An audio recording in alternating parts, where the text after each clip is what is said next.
That's real savings real fast. Not a Bell Buddy Rewards member yet? Download the Bell Stores app to save. Who's your buddy? Bell Stores Bell Buddy Rewards, of course. Head to Bell Stores, Ohio owned and keeping your summer savings on full. WHBC AM Canton, reliable as ever, powered by Friends and Family Credit Union. It's time to bring a friend into the family on News Talk 1480 WHBC. The Kenny and JT Show, powered by Roosters, a fun, casual joint. I think so, yeah. Welcome back to the Kenny and JT Show. We are thrilled. It's Friday, and that means Hall of Fame Residency Program Friday, and that means a Hall of Famer in studio with us today, and we are thrilled. I am thrilled because I'm a closet kicker. Always wanted to be a kicker growing up. That. Sure I did. We had Morton Anderson on the show a couple of weeks ago, and now we will have the first ever pure kicker inducted into the Pro Football Hall of Fame from the class of 1991. We know him as a Kansas City Chief and a Super Bowl winner in Super Bowl IV. Jan Stenerud joining us today. How are you, Jan? I am fine. And you guys, if I didn't feel fine before I got here and heard you guys talk, you make me feel fine right away. Oh, that's good. A lot of enthusiasm in this room. It's Friday. It's a Hall of Famer for us. It's so cool for us to get to talk to you guys each and every week about what made you a Hall of Famer in your career in the NFL and coming back to Canton as part of this residency program. And I want to start there because we were told by the Hall of Fame that they reached out to the various Hall of Famers and asked if they would be interested in coming back. So it wasn't a mandated thing. It was a voluntary thing. And you said yes to coming back and being part of this residency program. Why is this important to you to be a part of it? The only time I've been back has been during the induction ceremonies every year. There's a lot of people around. You don't even get a chance to walk around the museum. So it feels good to be here. Every time we come back, people say, welcome home, like this, have our home, second home almost. That's a good feeling to be back. It's good. And we watch kids running around on the field, do certain things, a lot of interviews, and it's just been a nice, comfortable 2 days. Kenny mentioned you're the first true kicker to be inducted. Are you the first person of Norwegian descent? You know, when you said, I remember they came up with the word pure. I used to say that I'm the only one that couldn't do anything else but kick. And that means the same thing, I guess. And you said a true kicker. Well, we've been fighting for 2 days. Yeah. If a guy played another position, is he in because he's a kicker? And he got a nickname, the Toe, Lou Right. Groza. So is it? But how about this? The first soccer-style kicker ever inducted into Where the does Hall this of Fame. come from? No, the question was, what was the question that you had? Norway. And if from Norway? No, there's nobody else from Norway, I am sure. I'm certain about that. Okay. The couple of kids in college here and there. You know, I had not seen an American football. I hardly ever heard of it. I saw some before you went to a movie that showed some news from America, and you saw some people running into it. That looked pretty rough. Other than that, I had never seen the game. The first game I saw, I was recruited on a ski scholarship. I came to Montana State on a ski jumping and cross-country ski scholarship. That was my sport. And how I happened to kick a football is just totally by happenstance. My workout for the ski season was run the stadium steps at the stadium at Montana State. And one day, and I did it every year, sophomore, freshman, sophomore. So my junior year, and I played soccer too. Since the teams I was 7 years old. Okay. We had soccer goals in our backyard, in the front yard. I played on teams since I was 8. And I was fairly decent. I played on the senior team when I was a junior. But ski jumping was my main sport. And that's why I was recruited for the full ride scholarship. But anyway, so my junior year, run the stadium steps, and there's a guy down on the football stadium kicking the football. And I knew the guy. It was Dale Jackson. So I thought, God, I haven't kicked any kind of ball for 3 years or so. I kind of feel like kicking the ball or something. So I watched him kick the few with the toe like he did, and I said, well, can you do it this way? Can you take it? I used the term, can you kick like you kick a corner kick in soccer? I'm sure he didn't know what the hell I meant. Right. But he did say you can. There's a guy from Buffalo.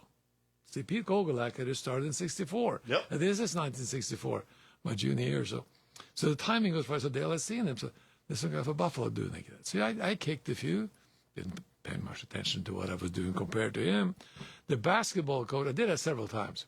The basketball coach has seen him, Roger Kraft. He came from K-State. And he walked across the field, looked at me, and ran over to the football coach. Jim Sweeney was his name. Later coached at Fresno for many, many years and very successful. But he was from Butte, Montana, head coach at Montana State.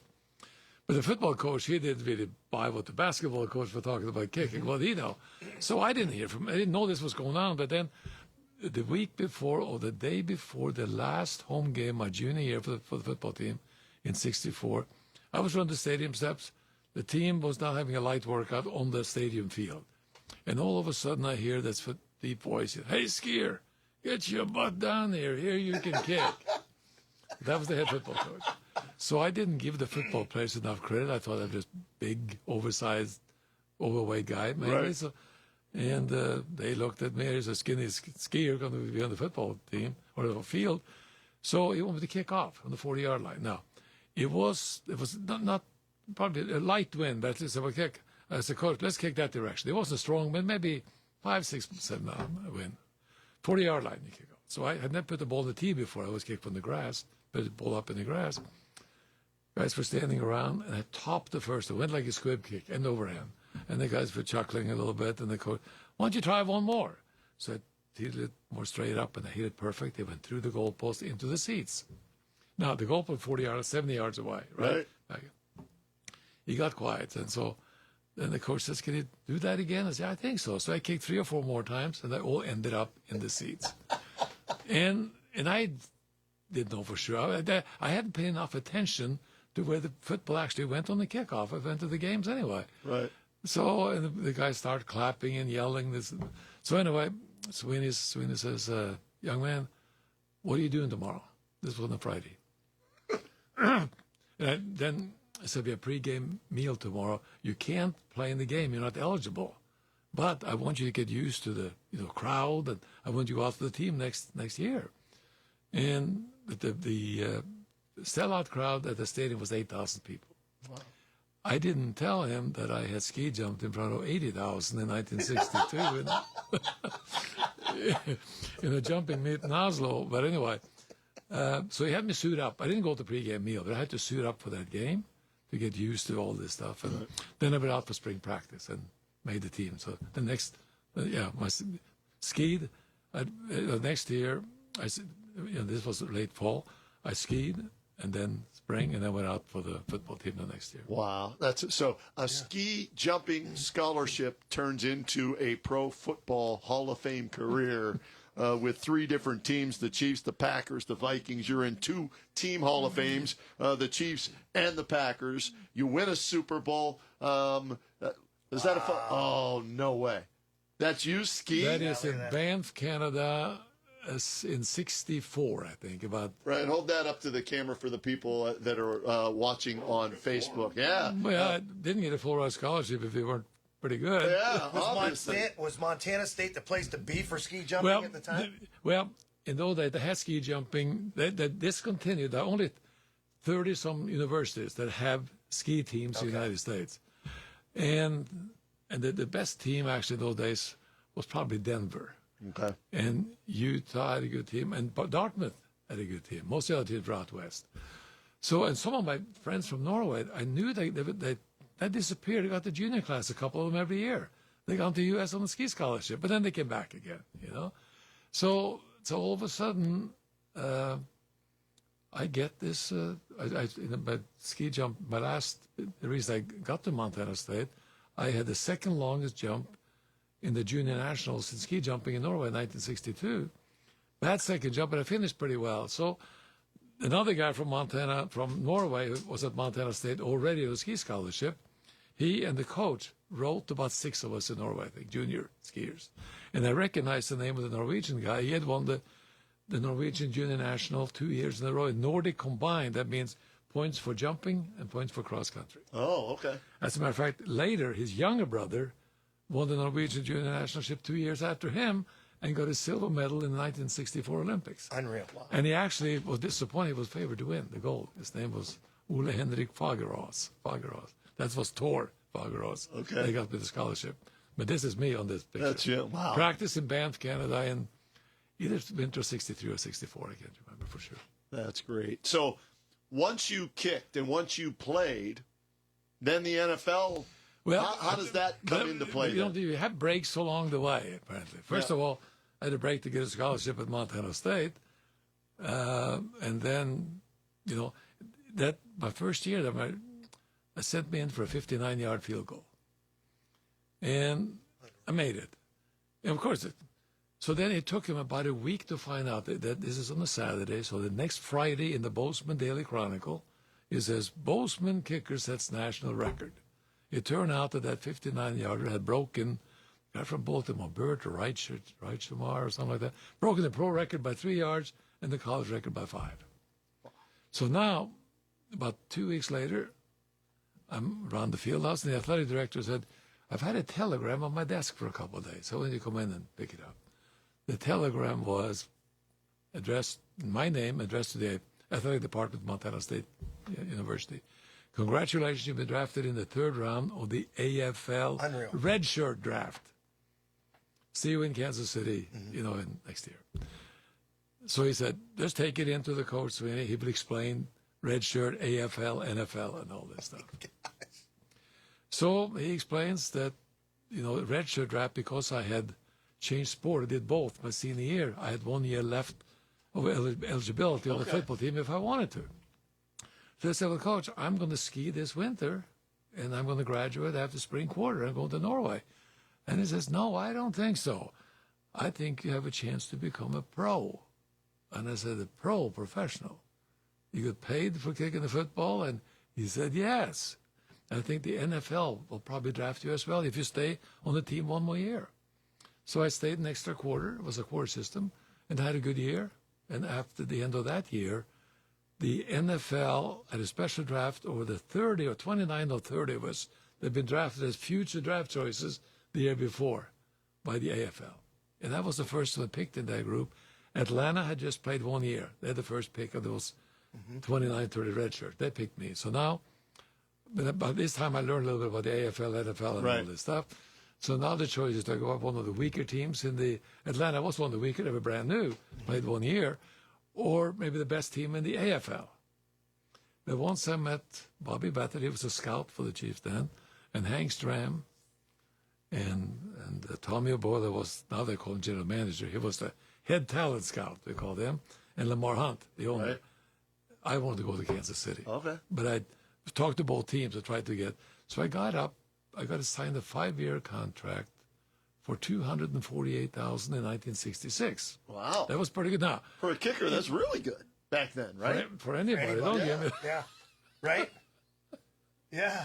So anyway, no, so because of the 2 leagues, because before that, remember Donnie Anderson from Green Bay and Jim Strabowski, was it?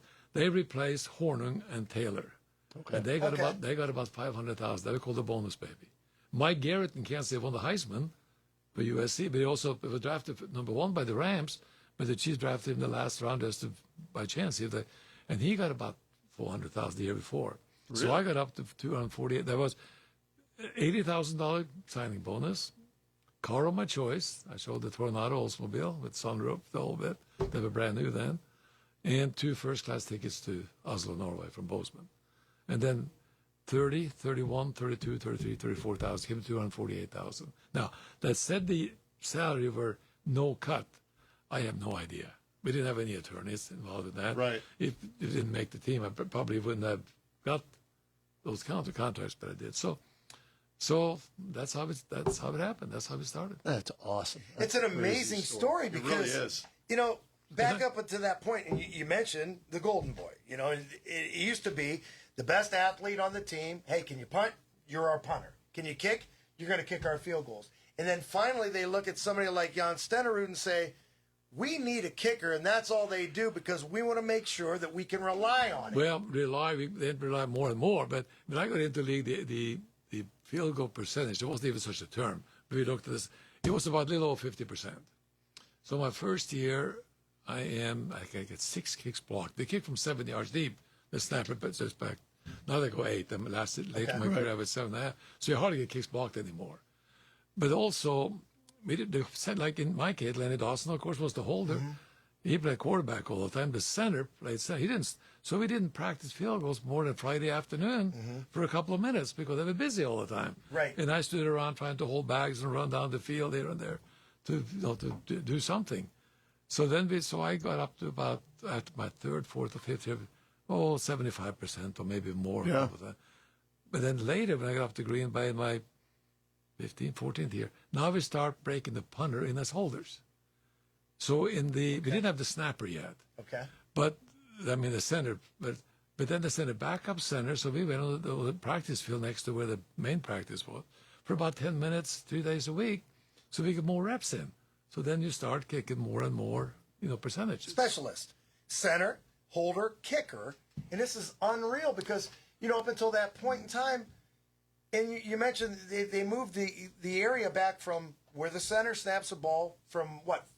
But I can go 7 in the beginning. Then 7.5 for a while, and now it's 8. But but now you get the snapper. That's all he does. He comes back fast, and they come accurately. Right. So what about when they changed the extra point from the 2-yard line or whatever? Now it's basically the 15-yard line. It makes it a 33-yard kick. It is now. Your thoughts on the extra point? Well, if you were a kicker, you wouldn't really like it. You better do it, because you can miss from 33 yards, obviously. Right. And they do from time to time, even though as good as they gotten, and the fields are good, the snaps are good, and all these are good, but as the kickers have gotten so good. But also, in those days when I started, they went to a 40-player limit a couple of years before that. Okay. So the timing was right. You have a kicker that couldn't do anything else. Right. Now you got 47, you got 53, 47 that suited up for each game. In the NFL, years before, there was 33-man team for a while, then 35, 38. So by the time I got down to beside it was 40. So it was a better time to put somebody else that if he can kick well, that you can put him on the team. Okay, well, what about your teammates? When they look at somebody, and you're a specialist, you're a kicker, do they look at you differently because you're not going through the practices and the two-a-days and the games? Yeah, no, I stood around all the time, went to all the meetings and all the stuff. No, I tell you what, they were nice to me because early on I could run fairly fast. I could do things pretty well. I was could do things okay. So I could, not that I practiced with them, but at least I run. When the quarterback warmed up the receiver, I lined up at that line. Okay. At least caught the ball from him. If they needed someone to run down on the punt, whenever I could fill in or whatever. But no, I was not a football. By no means. No way I could compete with that. I never played or whatever. But I could do pretty well. And it was a veteran team. Yeah. I was treated really well. And that comes from the people like Lenny or Bannis or Jim Tyler, Ed Buddy, Buck Buchanan, some of the guys, Johnny Robinson, Buchanan. The guys that had been there for a while. You got to answer a question. First time you put on a football helmet, what goes through your mind? The helmet. It's probably one of those suspension helmets, right? No, but let me tell you what happened. Because somebody coined it a prominent nose. Right? So in college, I wore a face mask with the lineman. One bar. Oh, a big one. No, I had to protect. Right? So I had a cage. Okay. And then I used that both those seasons. I kicked them out. Nobody said anything. Then I get to Kansas City in training camp, and I caught so much hell the first 2 or 3 days. The other linemen that laughed. You got to change that. So I got a single ball. Oh, that's great. hysterical. That's outstanding. Because you got to move it so you can see. Right. That is so good. Hand-eye coordination, or in his case, foot-eye coordination. You want to see the whole way down. You mentioned Hank Strand. And so many times on this radio station, we're in the Hall of Fame city of Canton, Ohio. We play old NFL films audio. And Hank was the first ever coach to be mic'd up. And he was loud and boisterous and fun to listen to. What was he like to play for? A story about that. The NFL film, Ed Sable, of course, later he was Steve Sable. Right. Then asked Bud Grant first, I guess, from what I heard anyway, Hank tells the story, to be biked to Super Bowl IV. But Bud didn't want to, and Bud didn't talk much anyway. But Hank, when he was asked, he said, I got negotiated them up to, I got $1,000 for it. Wow. So he plus Hank probably wanted to, and he talked him into a little bit of it. He asked first, well, what do you get paid? No, I don't get paid. So he got him up to $1,000. I wonder how many times it's been shown. You know, $1 million. But he was Yeah. when we won, he was like that. And we lost a couple of times. He was miserable. Really? He was not much fun to be around when we lost. But that was him, though. in that Okay. game. So Yeah. also, Lenny got a little bit not upset, but it looked like Hank is making all the key calls, in the Super Bowl. Right, right. Well, Lenny called 98% of the plays. That's what they did in those days. Right. But no question, though, Hank is the one that 65 toss power trap that they had. Yes. They hadn't practiced that in 7, 8, 9 weeks. Hadn't run it in practice. Unreal. And And then some of the end around, that was Hank at that particular Well, time. you're a big underdog in Super Bowl IV, right? We were underdogs by 14 points. how about that? Yeah. But see, the Packers won. I actually had signed 3 weeks before Super Bowl I, and the Packers. So I mentioned the 2 trips to Norway tickets. I got back to Idlewild Airport then before we called. But I came here in '62 before Kennedy was renamed as Idlewild. No, in 66 is Kennedy Airport by then. Okay. Can't wait to get the paper because Super Bowl played the day before, and there's nothing in Europe, of course. Less now than what you think too, but it feels like it's quite a bit. But scored 35-10, and I thought, oh wow, they went to the wrong team maybe, wrong Right. league. Yeah. Redmore 14-10. Okay. But anyway, so now we go to Canton next year, my rookie year, and we starting to play NFL. We play 6 exhibition games, and 3 of them that year that start playing the NFL teams in exhibition. It's before the merger. The first team we play is the Chicago Bears. George Hallis is still the coach. The game is in Kansas City, exhibition game, before we move into Arrowhead 5 years before. And these guys, they were still upset. They lost and they wanted to win that game. And Hank prepared us for that game. We scored 66 points against the Bears. Wow. George Hallis is still the coach. We win 66-24. And I think it was Butkus that was quoted as saying, when the Chiefs scored a touchdown and field goal, they ran war paint that horse, around the stadium there.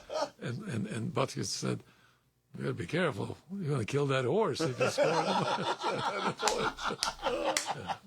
So Super Bowl IV playing in that. Did at the time were you aware of how big of a game that was? Was it starting to grow into We definitely were. By that time, it had become the big.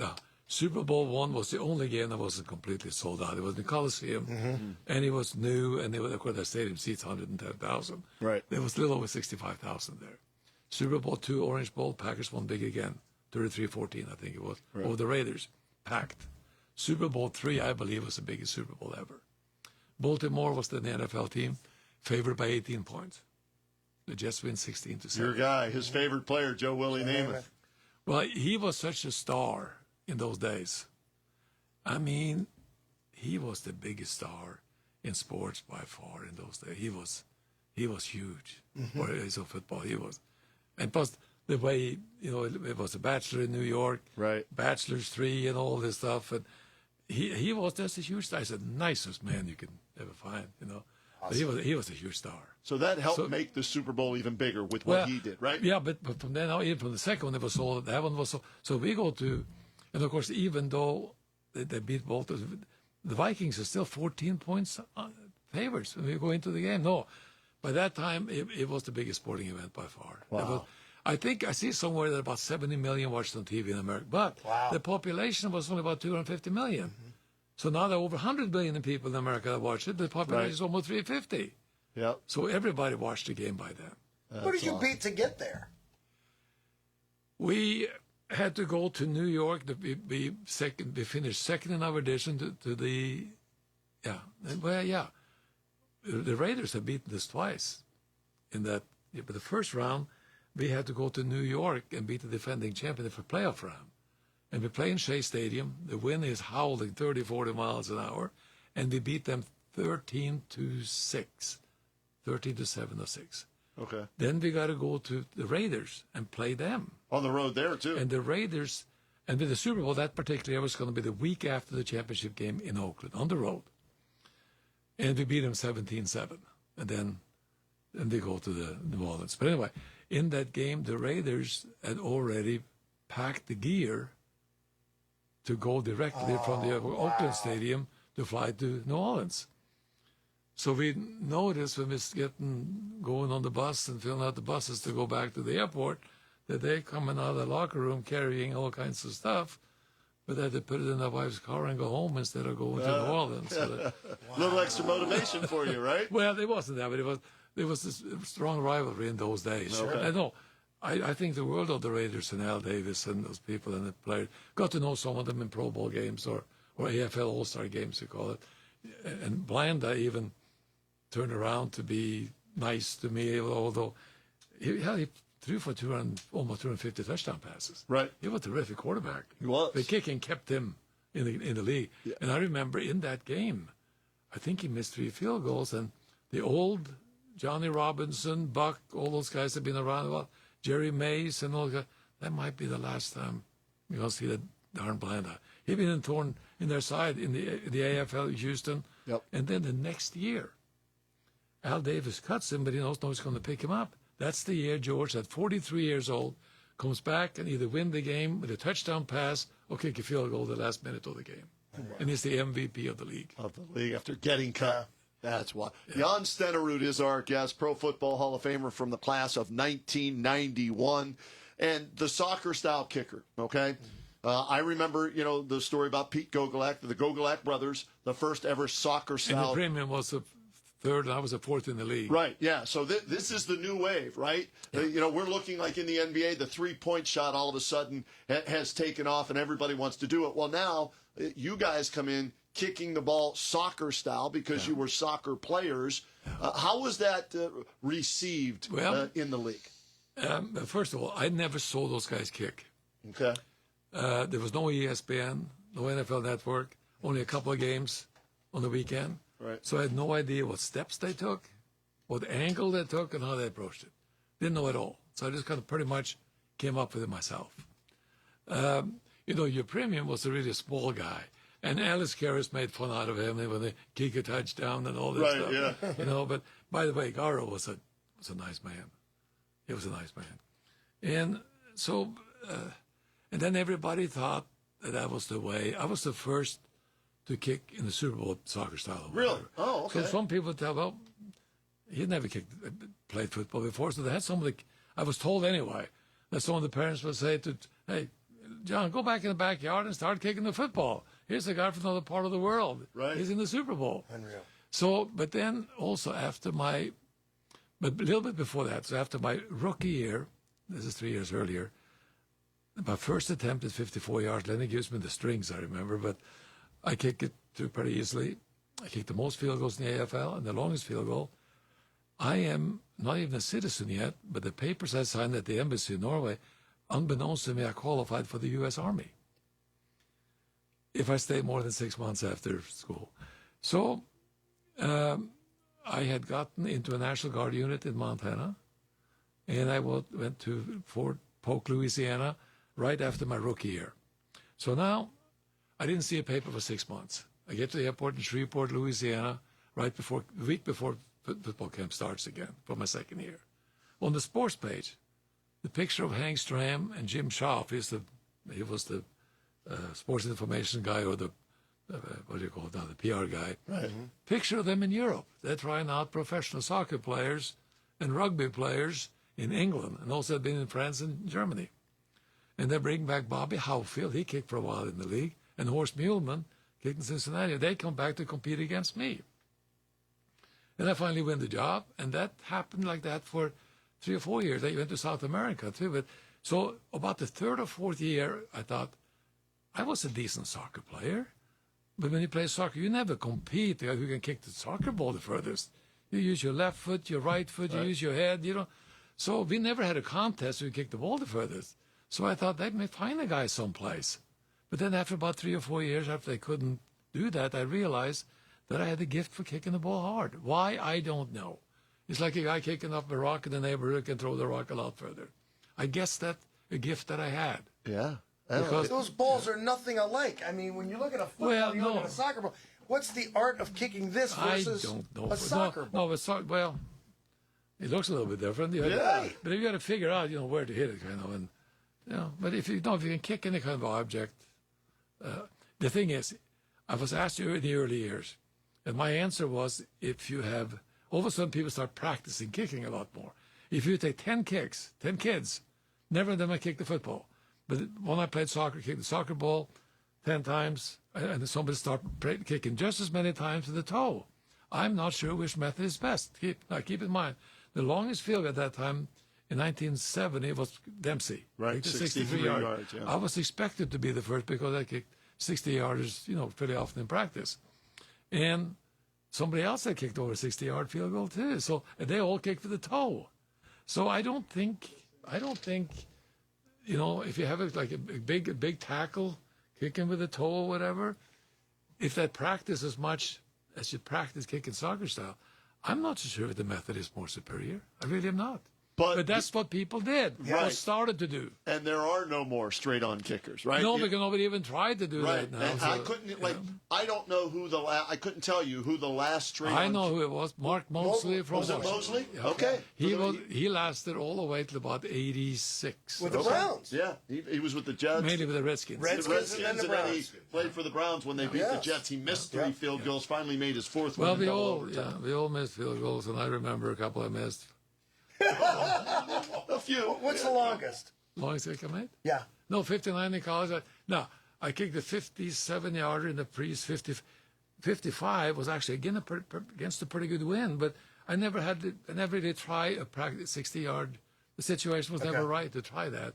I don't need to make it up, but the football I kick today is a kicking ball. We kick the brand new game ball. Whatever, Never yeah. touched. So it's pretty well suited for kicking too. But the guys have gotten really good. But the first guy I saw, so they brought back competition every year, and Nick Lowry, they chose him in Kansas City over me, and I thought I competed well against him. But I was 15 years older, they were building a new team.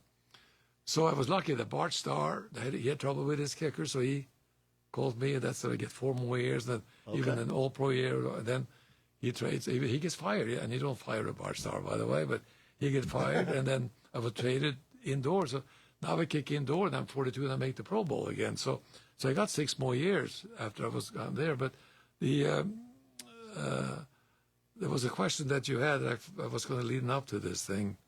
The longest kick? No, but yeah, but also I never really. But the situation wasn't quite right for that. I didn't have the. They didn't want to try to attempt. No, they did, because if you missed the kick, Right. it went back to the 20-yard line. Right. Oh. So that was not a problem. that wasn't But I an can't remember. The longest, I kicked several over 50, about close to 20, I think. But the one, 50, I remember, that was into a pretty good win. Okay. So with no win, I could kick a 60. Now everybody kicks 65-yard field goal. Right. I also think they've gotten so good. But I also, the first guy that I saw that I thought, I'm glad he is not. That's the first guy I saw.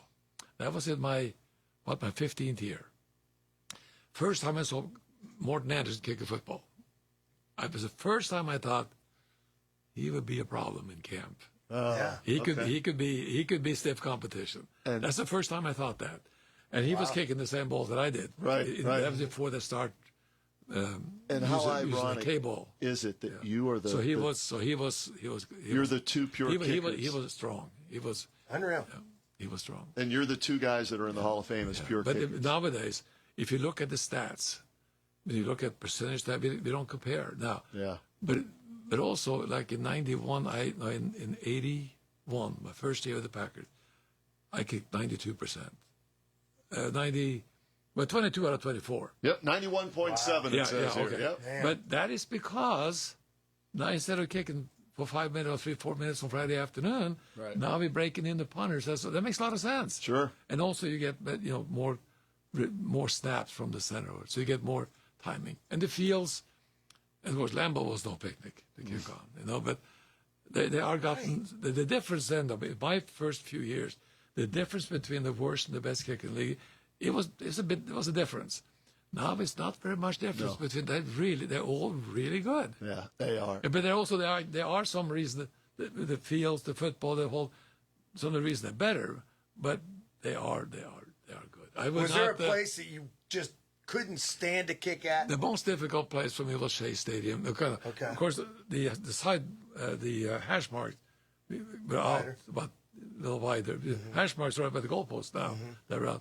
And the wind was blowing. I remember that 69. We had to beat them to go to Oakland before we went to the Super Bowl. The Mets, Miracle Mets, have won the World Series. And fans had taken turf with them. There was nothing but sand and dirt on that field, and the wind was howling. It was not. I remember Hank sends me in for about 50-plus feet early in the game, and I aim way outside the goalpost.